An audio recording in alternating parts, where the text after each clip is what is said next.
Audio Jungle.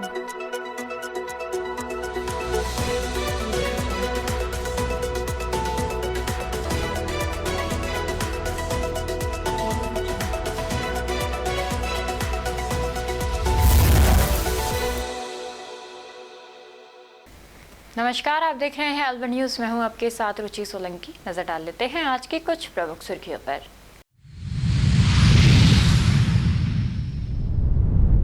Ramgarh में बंदरों के आतंक से व्यापारी और आम नागरिक परेशान। नगरपालिका का घेराव कर आंदोलन की दी चेतावनी।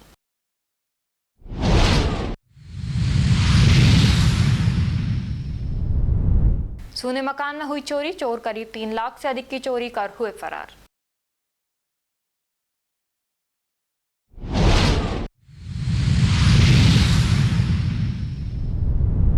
परिजनों ने युवती के आत्महत्या मामले में निष्पक्ष जांच की मांग की। कहा, पुलिस मामले में आरोपियों को रही है बचा।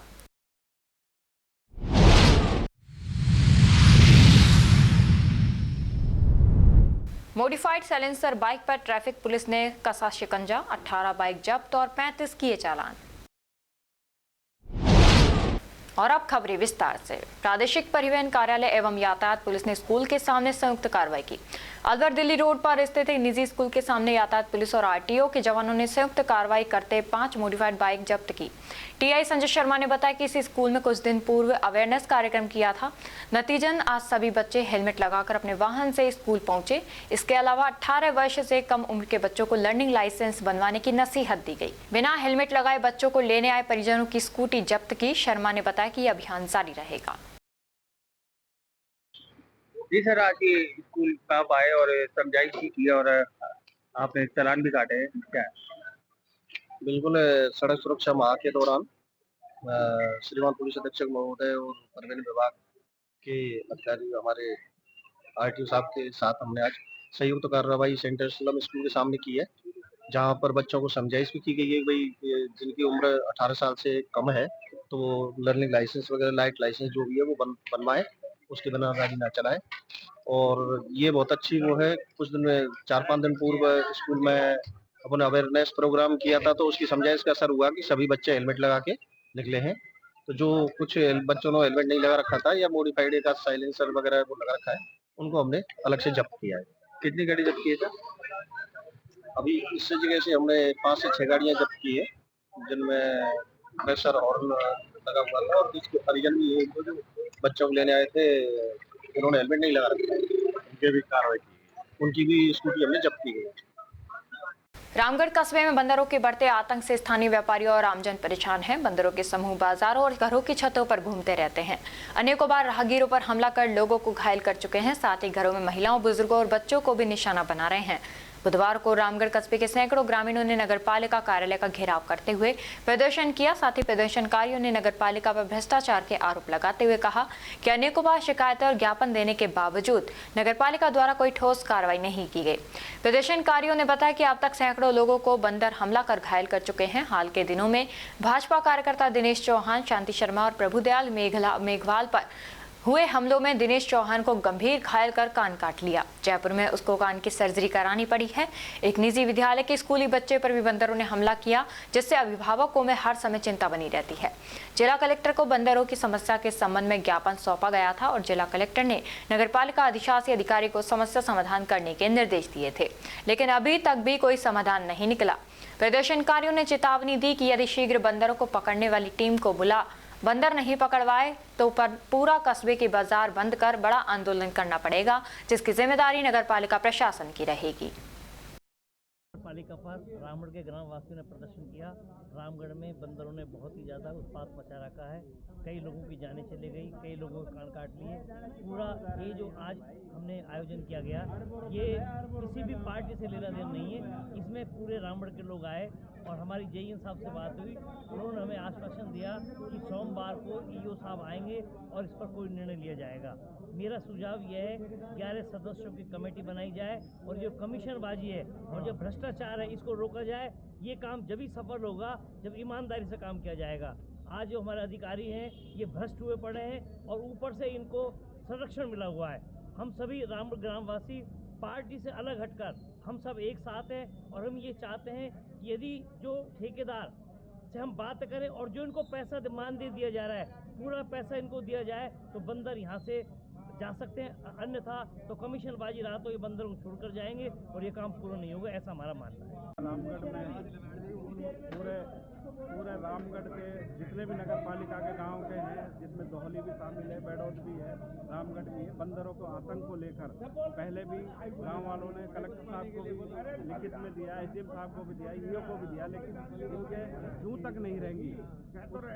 उसका बंदरों ने कम से कम 100 लोगों को यहाँ पर जख्मी कर दिया था, तो उसके विरोध में आज पूरा रामगढ़ यहाँ नगर पालिका का घेराव किया है और इनको अल्टीमेटम दिया, यदि सोमवार तक बंदरों की पकड़ने की प्रक्रिया चालू नहीं हुई तो पूरा रामगढ़ बाजार बंद करेगा और यहाँ धरने पर बैठेगा जब तक ये बंदर नहीं पकड़े जाते हैं। नगर पालिका बिल्कुल निष्क्रिय हुई पड़ी है, इनको अपने जो धंधे हैं इनके जो चल रहे हैं अवैध रूप से उनमें लगी हुई है, इनको जनता से कोई मतलब नहीं है, हाहाकार मिटी पड़ी, कोई धनी धोरी है नहीं।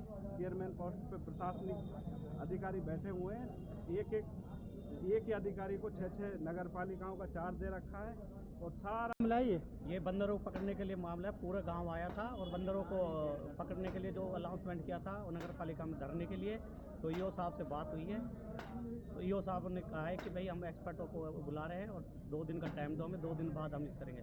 तो गांव वालों ने 2 दिन की बजाय 4 दिन का कहा है कि हम सोमवार तक का टाइम दे रहे हैं। अगर सोमवार को पिंजरा वो नहीं लगा तो हम उसको नगर पालिका को बंद कर देंगे और धरने पे बैठेंगे जब तक बंदरों को पूरे को अच्छे तरीके से नहीं पकड़ा जाएगा। स्वर्ण समाज एकता मंच के बैनर तले यूजीसी द्वारा लाए गए काला कानून जो कि स्वर्ण समाज के छात्रों के हितों के विपरीत है, जिसके विरोध को लेकर रैली निकाल एसडीएम सीमा मीणा को राष्ट्रपति व प्रधानमंत्री के नाम ज्ञापन सौंपा। ज्ञापन से पूर्व स्वर्ण समाज सहित विभिन्न संगठन के लोग राजगढ़ कस्बे के गणेश पोल एकत्रित हुए, जहां से रैली के रूप में हाथों में तख्ती लेकर नारेबाजी करते हुए कस्बे के मुख्य बाजार से होते हुए एसडीएम कार्यालय पहुंचे। ब्राह्मण समाज के अध्यक्ष राजेश शर्मा व एडवोकेट भूपेंद्र शर्मा ने बताया कि यूजीसी के लाए गए काले कानून को वापस नहीं लिया गया तो उग्र आंदोलन होगा एवं स्वर्ण समाज के लोगों जातिगत भेदभाव में नहीं बांटने की बात कही। इस मौके पर स्वर्ण समाज के सैकड़ों लोग मौजूद रहे। आज स्वर्ण समाज एकता मंच के बैनर तले जो अभी हाल ही में विश्वविद्यालय अनुदान आयोग द्वारा जो 13 जनवरी को जो नए नियम 2026 के रूप में पारित किए गए, उनमें जो स्वर्ण समाज के छात्र हैं उनके हितों के विपरीत कुठाराघात करते हुए और जो अदर्स जो हैं SC ST और OBC उनको उसमें पीड़ित मानकर जो नए नियम पारित किए गए हैं, इसके विरोध में आज स्वर्ण समाज एकता मंच के बैनर तले हमने ज्ञापन सौंपा है और उसमें राष्ट्रपति और प्रधानमंत्री के नाम ज्ञापन दिया है और उसमें हमने ये निवेदन किया है कि जो नए नियम अभी आपने लागू किए हैं जो स्वर्ण कास्ट के जो छात्रों के हितों के विरोध में है उनको तुरंत प्रभाव से वापस लें और इसमें जो भी नई व्यवस्था है उसको लागू करें, किसी प्रकार का छात्रों में कोई भेदभाव ना करें, ये हमने आज ज्ञापन के रूप से मांगी। इससे पहले ज्ञापन से पहले क्या आपने रैली निकाली थी क्या? ज्ञापन से पहले आज हम गणेश पोल पर सभी स्वर्ण समाज के लोग जिनमें करणी सेना के अलवर से पधारे हुए लोग थे, ब्राह्मण विप्र समाज के लोग थे, वैश्य समाज के लोग थे और अनेक संगठनों के लोग एकत्रित होकर गणेश पोल से चल करके हम यहाँ उपखंड कार्यालय पर पहुँचे, यहाँ पर सैकड़ों की संख्या में लोग नारेबाजी करते हुए आए और उपखंड अधिकारी को राष्ट्रपति और प्रधानमंत्री के नाम से ज्ञापन।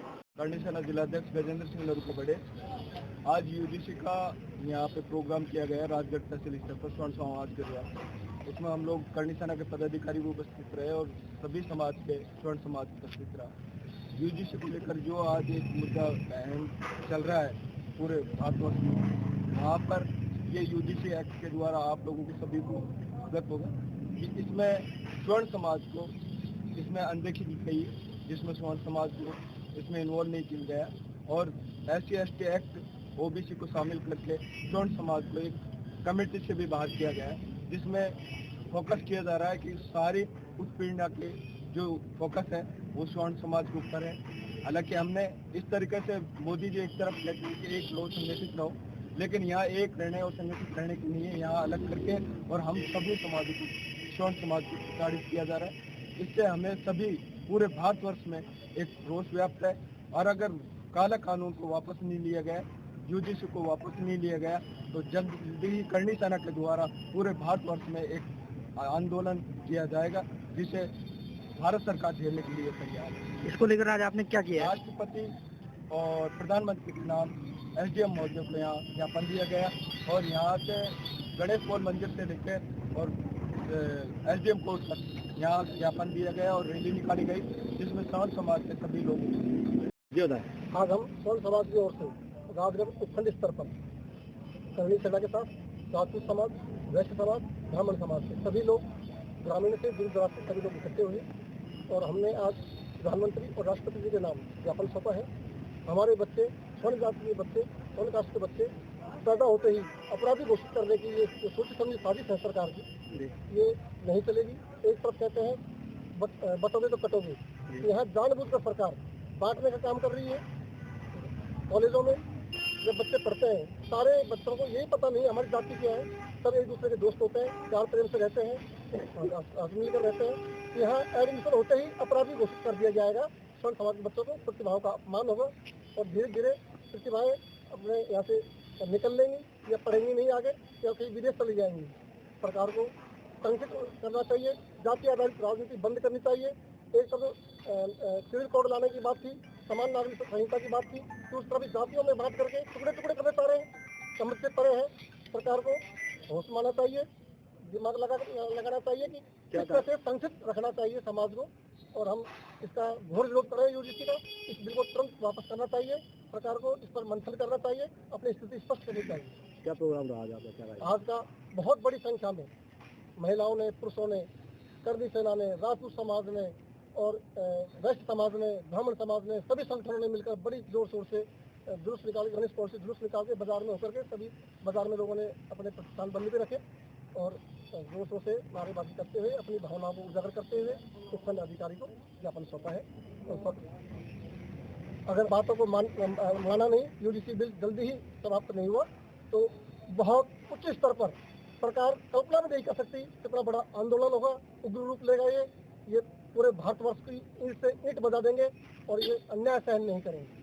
राजगढ़ टहला थाना क्षेत्र के गोलाकाबास में चोरों के हौसले बुलंद होते जा रहे हैं। गत दिनों पूर्व भी गोलाकाबास में अज्ञात चोरों ने मंदिर को निशाना बना लिया और शिवपीठ चोरी कर ले गए।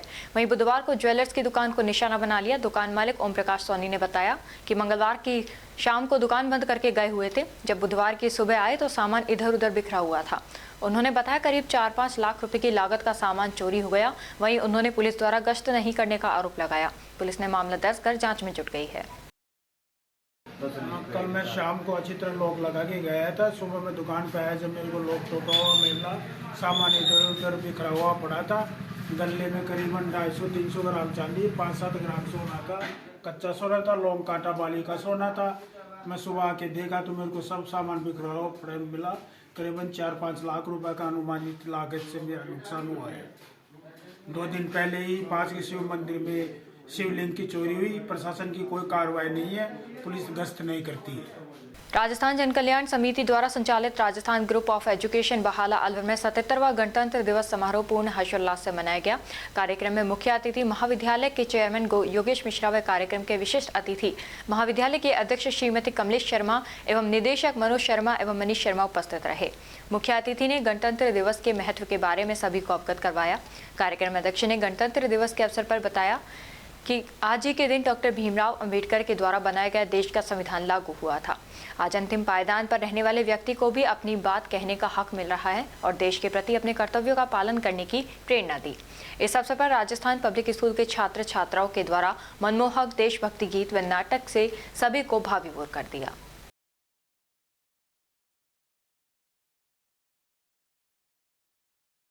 अलवर शहर के शिवाजी पार्क थाना क्षेत्र अंतर्गत वीर सावरकर नगर में चोरी की एक बड़ी वारदात सामने आई है।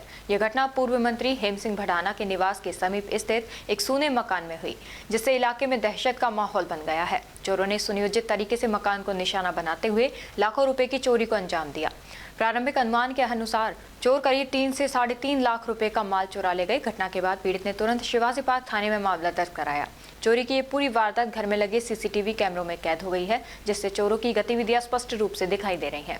पुलिस ने सीसीटीवी फुटेज के आधार पर जांच शुरू कर दी है और आसपास के इलाकों में पूछताछ की जा रही है। मेरा नाम मुकेश मूर्ति है और मैं 51 वीर सावरकर नगर में रहता हूँ और यहाँ पर परसों रात को हमारे घर चोरी हुई थी। क्या क्या सामान ले गए? इसके अंदर मेरे सामान थे, कुछ तो बैंक के डॉक्यूमेंट्स भी है उसमें, जो आज हम लोगों ने देखे थे, डॉक्यूमेंट भी मिसिंग है और सिल्वर का सामान है, कैश है। तो मोस्टली करीब 3 या 3.5 लाख का सामान उन्होंने चोरी किया है। सीसीटीवी में भी कैद हुए? हाँ जी, सीसीटीवी में कैद हुए। करीब 1:10 से लेकर 2:15 तक ये लोग यहाँ पर रहे हैं और 2 आदमी अंदर घुसे हैं जिन्होंने चोरी की है। मामला आपने दर्ज करा दिया? यस, एफआईआर दर्ज हो चुकी है और पुलिस अपना काम कर रही है। पुलिस थाना अरावली बिहार क्षेत्र में दर्ज आत्महत्या के एक मामले में परिजनों ने जांच की निष्पक्षता पर सवाल उठाते हुए मुख्यमंत्री से उच्च स्तरीय जांच की मांग की है। पीड़िता के पिता देवेंद्र कुमार विजय ने मुख्यमंत्री को भेजे गए पत्र में बताया कि उनकी पुत्री सजल विजय का विवाह भोपाल निवासी नमन विजय से 11 दिसंबर 2025 को प्रस्तावित था। इससे पूर्व 30 नवंबर 2025 को दोनों के बीच फोन पर बातचीत हुई थी, जिसके बाद उसी दिन सजल विजय ने आत्महत्या कर ली। परिजनों का आरोप है कि नमन विजय एवं उसके परिवार द्वारा विवाह के लिए ऊंचे स्तर का दबाव और दहेज संबंधी मांग की जा रही थी। अंतिम बातचीत के दौरान भी पीड़िता पर मानसिक दबाव बनाए जाने की बात सामने आई है, जिससे वह मानसिक रूप से प्रताड़ित हो गई। ये भी आरोप लगाया गया है कि जांच अधिकारी द्वारा तथ्यों की गहराई से जांच न करते हुए आरोपियों को बचाने का प्रयास किया जा रहा है और केवल औपचारिक खानापूर्ति की जा रही है। परिजनों ने पुलिस अधीक्षक सहित उच्च अधिकारियों से निष्पक्ष जांच कर न्याय दिलाने की मांग की है। एक मिनट जी बताइए। मैं देवेंद्र विजय कालाकुआ निवासी हूँ। मेरी बेटी सेजल का विवाह भोपाल निवासी नमन से 11 दिसंबर को होना था। शादी से 10 दिन पूर्व ही उनकी नमन से मेरी बेटी की नमन से 20 मिनट बात हुई थी और 20 मिनट बात करने के बाद ही उसने डिमांड इस तरह की रखी कि मेरी बेटी ने आत्महत्या कर ली। पुलिस ने क्या कार्रवाई की? पुलिस ने अभी तक कुछ कार्रवाई नहीं की है और मामले को ख़त्म करना चाह रही है। उस संदर्भ में हम एसपी साहब से मिलने आए। अलवर शहर की स्कीम 3 बसंत विहार कॉलोनी में घर के बाहर खड़ी कार का शीशा तोड़कर कार से करीब 50,000 रुपए का सामान चोरी कर ले गए। कार मालिक ओम प्रकाश खंडेलवाल ने बताया कि वे रात को अपनी गाड़ी मकान के आगे खड़ी करके सो गए। सुबह जब वे मॉर्निंग वॉक के लिए जाने लगे तो देखा कार का शीशा फूटा दिखा। कार के पास आकर देखा तो कार से एसी, मिरर, लाइट, 8,000 नगद सहित अन्य सामान में दस्तावेज चुरा कर ले गए। साथ ही कार की वायरिंग भी काट गए। कार पूरी तरह डैमेज कर गए। मामले की सूचना कंट्रोल रूम को दी गई। चोरी की घटना करीब रात 1 बजे की है। 2 चोर थे जिनमें एक नकाबपोश था। कार से करीब 50,000 का सामान चोरी कर ले गए। ओम प्रकाश खंडेलवाल नाम है मेरा। स्कीम 349 का निवासी हूँ। मेरी गाड़ी रात को लाके मैंने खड़ी की। उसके बाद सुबह जब मैं वॉक पे जा रहा था करीब 7, सवा 7 बजे, तो मैंने देखा मेरी गाड़ी का शीशा टूटा हुआ है। पूरी तरह से दरियाफ्त करने में पता चला है कि इस गाड़ी को पूरी तरह डैमेज कर दिया। इसका एसी चोर ले गए, वीडियो ऑडियो रिकॉर्डर ले गए, लाइट्स दोनों साइड की ले गए, मिरर ले गए, कैमरा ले गए। इसमें वीडियो फोटो में आता है 2 लोग संभवतः थे वो, जिसमें एक नकाबपोश था, एक शायद बेयर फेस था और उन्होंने शीशा तोड़ा पहले और उसके बाद में सारी ये कार्रवाई को अंजाम दिया। कितने बजे? तकरीबन रात को, अगर मैं रिकॉर्ड के हिसाब से जाऊं तो 1 बजे करीब होगा। और इसमें करीब 8-9 हज़ार रुपये मेरा कैश था, वो गए। और फोटो स्टेट थी उसकी, ड्राइविंग लाइसेंस की, आरसी की, वो भी ले गए। करीबन सर कितना? अब ये तो इंश्योरेंस कंपनी बताएगी, लेकिन हाँ होगा 50-60-70 हज़ार रुपये का। क्या होता है, सब कुछ है। एसी हो गया, स्टीरियो हो गया, कैमरा हो गया, मेरे गॉगल्स वगैरह भी थे, कैश भी है। तो आप एफआईआर कराने जा रहे हैं? मैं अब एफआईआर के जा रहा हूँ कराने। वैसे ऑनलाइन मैंने करा दी है, 100 नंबर पे इसको और करा दिया है। अब कोतवाली जा रहा हूँ मैं और इनसे आग्रह करूंगा कि तुरंत इस पे कार्रवाई करें, जिससे कि मैं आगे के इसको गाड़ी को से, क्योंकि ये चलने की स्थिति में नहीं है। तो इसकी वायरिंग भी काट गए। गाड़ी का इंश्योरेंस है। कितने तक की गाड़ी है? ये 5 साल पुरानी गाड़ी है। और अब खबरों में वक्त हो चला है एक छोटे से ब्रेक का। ब्रेक के बाद जल्द लौटेंगे, तब तक आप बने रहिए अलवर न्यूज के साथ। पोथी कलम प्ले स्कूल, जी हाँ प्ले स्कूल, जहाँ से बच्चों के उज्जवल भविष्य की शुरुआत होती है, जहाँ पर न सिर्फ शिक्षा बल्कि संस्कारों के साथ साथ बच्चों के संपूर्ण विकास को बढ़ावा दिया जाता है, जहाँ बच्चों के छोटे मन को आकार देने के लिए कुछ प्ले ग्रुप एक्टिविटीज जैसे alphabets recognition, number recognition, oral counting, basic GK, drawing basic strokes, colouring, crafting, rhymes with action जैसे एक्टिविटीज बच्चों को करवाए जाते हैं। जहां एक्टिविटीज के साथ साथ बच्चों के खाने पीने से लेकर रेस्ट रूम तक की सभी सुविधाएं उपलब्ध हैं, जिन पर पूरी तरह ध्यान दिया जाता है। अपने बच्चों के सर्वांगीण विकास हेतु अभिभावक एक बार विजिट जरूर करें। Pothi Kalam play school, A10 Lakshmi Nagar, Alwar. Contact number 8690512287। Break के बाद आपका स्वागत है। बढ़ते हैं अगली खबर की ओर। राजगढ़ पंचायत समिति क्षेत्र के सकट ग्राम में स्थित आसन की डूंगरी खाकनाथ बाबा मंदिर पर ग्रामीणों के सहयोग से संत जगन्नाथ महाराज के सानिध्य में क्षेत्र की खुशहाली व सुख समृद्धि की कामना के लिए चल रहे 3 दिवसीय सामूहिक हवन यज्ञ का समापन बुधवार को पूर्णाहुति के साथ संपन्न हुआ। कार्यक्रम के समापन पर भगवान की आरती कर भोग लगाकर साधु संतों व कन्याओं को भोजन करा, दक्षिणा भेंट कर श्रद्धालुओं को प्रसाद वितरित किया गया। यातायात नियमों का उल्लंघन करने वालों के खिलाफ ट्रैफिक पुलिस की सख्त कार्रवाई लगातार जारी है। इसी क्रम में आज ट्रैफिक पुलिस थाना अलवर की ओर से बड़ी कार्रवाई करते हुए मॉडिफाइड साइलेंसर लगी 18 मोटरसाइकिलों को जब्त किया गया। वहीं नियम तोड़ने वाले 35 वाहन चालकों के खिलाफ चालान की कार्रवाई की गई। ट्रैफिक पुलिस के TI संजय शर्मा ने जानकारी देते हुए बताया कि शहर में बढ़ते शोर शराबे, सड़क सुरक्षा एवं आमजन की सुविधाओं को ध्यान में रखते हुए ये अभियान लगातार चलाया जा रहा है। मॉडिफाइड साइलेंसर से निकलने वाली तेज आवाज व केवल नियमों का उल्लंघन है, बल्कि इससे बुजुर्गों, बच्चों और मरीजों को भी परेशानी होती है। इसी को लेकर पुलिस द्वारा विशेष निगरानी रखी जा रही है। ट्रैफिक पुलिस ने वाहन चालकों से अपील की है कि वे यातायात नियमों का पालन करें। सड़क सुरक्षा माह के दौरान श्रीमान पुलिस अधीक्षक महोदय जिला अलवर शरण कामरे सर, हेडक्वार्टर सर के निर्देशानुसार अलवर ट्रैफिक पुलिस की हमारी कार्रवाई MB एक्ट और मॉडिफाइड साइलेंसरों के खिलाफ लगातार जारी है, जिसके अंतर्गत आज हमने खासकर गुरु कृपा क्लासेज, LN क्लासेज और सेंट इस्लाम स्कूल के सामने कार्रवाई करते हुए जो बच्चे स्टंट दिखाते हैं स्कूल में आने वाले या क्लासेज में आने वाले, उनके खिलाफ कार्रवाई ट्रैफिक पुलिस द्वारा कार्रवाई करते हुए कुल 18 मोटरसाइकिलें, जिनमें 6 से 7 मोटरसाइकिल मॉडिफाइड साइलेंसर लगी हुई है, इनफील्ड मोटरसाइकिलें हैं, और उनके अलावा कुल 18 मोटरसाइकिलें हमने जब्त की है और करीब 30 से 35 के अन्य चालान बनाए हैं MB एक्ट के अंतर्गत। अलवर जिला परिषद इन दिनों राजनीतिक और प्रशासनिक हलचल का केंद्र बनी हुई है। कठुमर पंचायत समिति के प्रधान संगम चौधरी ने अपने पदभार ग्रहण में आ रही बाधाओं को लेकर जिला परिषद परिसर में धरना शुरू कर दिया है। प्रधान संगम चौधरी का आरोप है कि कठुमर के BDO उन्हें जानबूझकर ज्वाइन नहीं करने दे रहे हैं, जिसके पीछे राजनीतिक दबाव काम कर रहा है।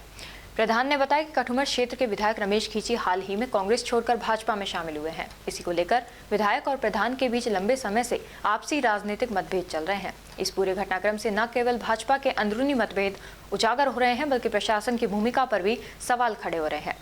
अब ये देखना अहम होगा कि जिला परिषद और संबंधित अधिकारी इस मामले में क्या रुख अपनाते हैं और कब तक समाधान निकलता है। प्रधान ने साफ तौर पर यह बताया कि अगर समस्या का समाधान नहीं होता तो वे इस्तीफा दे देंगी।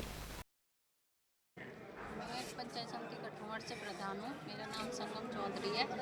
मैं कठुमर विधानसभा से आई हूँ और मेरा जो कार्यकाल है मैं जब से चुनी गई हूँ, जब से ही परेशान हूँ। पहले कांग्रेस का कार्यकाल था, अब बीजेपी का है। मैं बीजेपी से प्रधान हूँ, पर भी फिर भी मुझे परेशान किया जा रहा है। मैं 4-5 महीने हो गए, 5 महीने पहले मैं विभाग ने बहाल कर दी और मुझे चार्ज के लिए यहाँ से CO साहब को निर्देशित कर दिया था, फिर भी मुझे बहाल नहीं किया गया। फिर अभी 5 महीने बाद 22 तारीख को यहाँ से लेटर निकाला गया। BDO को उससे कहा गया है कि इन्हें चार्ज दिया जाए। BDO ने चार्ज नहीं दिया और उसने यहाँ फिर दोबारा से मार्गदर्शन के लिए भेज दिया। 3-4 बार मार्गदर्शन का ही खेल घूम रहा है और मुझे चार्ज नहीं दिया आपको मतलब कि कौन ज्वाइन, आप भाजपा की वो हैं, कौन किसके इशारे पे ऐसा हो रहा है? विधायक मैं होती। विधायक कौन? रमेश खींची जी। रमेश खींची जी क्यों, मतलब कि इसमें उनका क्या इंटरेस्ट है कि आपकी कुर्सी के पीछे पड़े हैं वो? सर वो क्या ये चाहते हैं कि आगे मैं ना बढ़ूं, जिससे कि आगे बीजेपी में उनके लिए मैं कांटा बनूं। तो वो भी बीजेपी के, अभी बीजेपी के, तो ये है सर, वो कांग्रेस से आए हुए विधायक हैं, इस बार बीजेपी ज्वाइन किया है उन्होंने। तो हमारी उनसे पहले से ही लड़ाई है। जब वो कांग्रेस में थे, हम बीजेपी में थे, उस समय से। तो यहाँ जिला प्रमुख भी तो भाजपा के हैं, आपने उनसे ये बात क्यों नहीं कही? या नहीं, सब करी, हमने उनसे भी बात करी, सबने हमें आश्वासना दी थी कि करा देंगे, पर आज तक नहीं हुआ। अब क्या कदम होगा अब आगे आपका? सर अभी हम देख रहे हैं, अगर हमारा हो जाता है तो ठीक है, ना तो फिर हम इस्तीफा देंगे। ठीक। वो दूसरी जगह जाते नहीं है, 15 दिन 20 दिन महीने में फिर उसको कैंसिल करा लाते, जैसे भी वहीं पे जमे हुए हैं। जो यहाँ से जांचें जाती है यही इनकी पोस्ट है उनके पास, ना तो जांचों को करते हैं। बहुत सी ग्राम पंचायतों की जांच पड़ी है, बार बार रिमाइंडर आ रहे हैं, सारी जांचें रोक रखी हैं। जब वहाँ पे प्रधान नहीं थी तो बीडीओ के लिए 20,000 का पावर होता है, कोई भी कार्य के लिए अधिकतम 20,000 तक के बिल का वो भुगतान, उन्होंने उससे ऊपर भुगतान किए और बेल लगने के बावजूद भी उन्होंने सेक्रेटरियों को पंचायतों में सस्पेंड करके दूसरी पंचायत में लगा दिया, इस तरह ट्रांसफ़र किए रास्ता निकाल के। तो वो सबसे ज़्यादा तो यही है कि तो उनको किसने लगा रखा है वहाँ पर? उनको विधायक जी ने लगा रखा। विधायक जी कौन है? वो सब ऐसे ही है, पिछले कांग्रेस विधायक के पास भी वही थे, अब भी वही रमेश खींची विधायक है। तो मैडम भी प्रधान भी यही कह रही हैं कि रमेश खींची जी के कारण उनको कुर्सी नहीं मिल पा रही। कई लेटर दिए विभाग में, अपने लेटर पैड पे लिख के दिए जो सब जगह सार्वजनिक हो चुके हैं। प्रधान को हटाया जाए, अनीता मीणा को चार दिया जाए, उन्होंने स्पष्ट नाम लिखा है। तो राजनीतिकरण के कारण ये ज्वाइनिंग नहीं हो पा रही है। तो अब अगला कदम क्या होगा आप लोगों का, क्या करेंगे? अगला कदम हम यहाँ धरना दे रहे हैं। हम सीओ साहब से ये पूछेंगे, सीओ साहब आपने जो प्रधान का बहाल का ऑर्डर है वो पिछले 5.5 महीने कैसे रोका था? अगर आप एक वीडियो के लिए स्पष्ट आदेश नहीं दे सकते तो आपको आप इस सीट पे क्यों बैठे हो? या फिर वीडियो आपके आदेश नहीं मान रहा है तो उस वीडियो के खिलाफ कार्रवाई करो। एक वीडियो यहाँ से तो वीडियो छुट्टी पे चले गए, वीडियो चार देंगे योगेश सैनी के लिए। योगेश सैनी जी 1 घंटे बाद छुट्टी ले गए। अब पंचायत समिति में कोई नहीं है। क्या नाम है? किससे बात करें? विश्वेंद्र चौधरी। क्या हुआ? प्रधान पंचायत समिति का। ठीक। अलवर जिले के राजगढ़ थाना क्षेत्र के गांव बिलेता में रास्ते को लेकर चला आ रहा पुराना विवाद मंगलवार को हिंसक झड़प में बदल गया। एक ही कुनबे से जुड़े 2-3 परिवारों के बीच कुल्हाड़ी और लाठियों से जमकर मारपीट हुई, जिसमें करीब 8 लोग घायल हो गए। घटना के बाद गांव में अफरा तफरी मच गई और तनाव का माहौल बन गया। बिलेता गांव निवासी हीरालाल के मकान के पास बने रास्ते को लेकर लंबे समय से विवाद चल रहा था। 4 घायलों के सिर में गंभीर चोटें आई हैं, जिन्हें इलाज के लिए अलवर जिला अस्पताल में भर्ती कराया गया है। कुछ घायलों की हालत गंभीर बताई जा रही है। घटना की सूचना पर पुलिस मौके पर पहुंची और स्थिति को नियंत्रित किया। पीड़ित पक्ष की रिपोर्ट पर राजगढ़ थाने में अर्जुन सहित अन्य आरोपियों के खिलाफ नामजद मामला दर्ज कर जांच शुरू कर दी गई है। बिलेटा गांव का सर घटना, तो एक रास्ते के वो हुई थी कारण लड़ाई, तो गाय को निहार डालने जा रहे थे, तब उन्होंने हमले किया है, पीछे से मारा पीटी किया, मेहरबानी को मारा तीनों को, और इनके 32 टाका है। इनका छोटा भाई का दांत तोड़ दिया, गाल छीन दिया है। कुल कितने लोग घायल हुए हैं? ये 8 लोग कुल मेहरबान हो गया। हमला करने वाले कौन कौन लोग थे? एक तो अर्चन थे सर, एक रामजिलाल था सर, एक सोनपाल था सर, एक हरिशंकर था सर, एक श्रवण था, एक सुरेंद्र था सर, एक चरण था, एक करण, एक उमेश और एक किस चीज से हमला किया? ये टाचिया से, और तलवार थी उनके पास में, और लाठी थी, सावड़ी थी, सरिया था। पुलिस में शिकायत दिया आपने? आज किया है राजगढ़। क्या नाम है आपका? मेरा सर बनवारी है। ठीक। विधानसभा क्षेत्र के ग्राम पंचायत पुर में कांग्रेस के वरिष्ठ नेता एडवोकेट वीर नारायण यादव ने कार्यकर्ताओं के साथ बैठक की। बैठक में संगठन को मजबूत करने, पंचायत चुनाव की रणनीति बनाने और बूथ स्तर पर कार्यकर्ताओं की सक्रियता बढ़ाने पर विशेष चर्चा हुई। गृह राज्य मंत्री जवाहर सिंह बेढ़म ने कल रैनी तहसील के ग्राम टहटड़ा में बालाजी बाबा के पावन धाम पर 51 फीट विशाल ध्वजारोहण एवं भव्य ढांचा दंगल समारोह तथा ग्राम दौरोली में आयोजन धार्मिक व सामाजिक कार्यक्रम में शिरकत की। सनग्लो इंटरनेशनल स्कूल भिवाड़ी में रविवार को 15वां वार्षिकोत्सव बड़े हर्षोल्लास के साथ संपन्न हुआ। इस बार के वार्षिकोत्सव की थीम दिया गया, जिसमें मुख्य अतिथि के रूप में महंत महामंडलेश्वर साध्वी पुष्पा शास्त्री, अंतर्राष्ट्रीय प्रवक्ता, कार्यक्रम अध्यक्ष संदीप दायमा, पूर्व सभापति नगर परिषद भिवाड़ी, अति विशिष्ट अतिथि राजेश यादव, ACBEO तिजारा, भारत विकास परिषद के अध्यक्ष अमित नाहटा तथा भिवाड़ी के अनेकों जाने माने व्यक्तित्व के धनी व गणमान्य लोग इस वार्षिकोत्सव में मौजूद रहे। सर्वप्रथम कार्यक्रम का आरंभ दीप प्रज्वलन और छात्रों द्वारा प्रस्तुत गणेश वंदना व सरस्वती वंदना के साथ हुआ। विद्यालय के प्रधानाचार्य श्रीमती सुनीता यादव ने वार्षिकोत्सव की थीम संस्कार देने का कारण बताया तथा वार्षिक रिपोर्ट पेश करते हुए साल भर की उपलब्धियों पर प्रकाश डाला। और अब खबरों में बस इतना ही। कल आपसे फिर मुलाकात होगी कुछ ऐसी नई खबरों के साथ। तब तक आप जुड़े रहिए अलवर न्यूज के साथ। नमस्कार।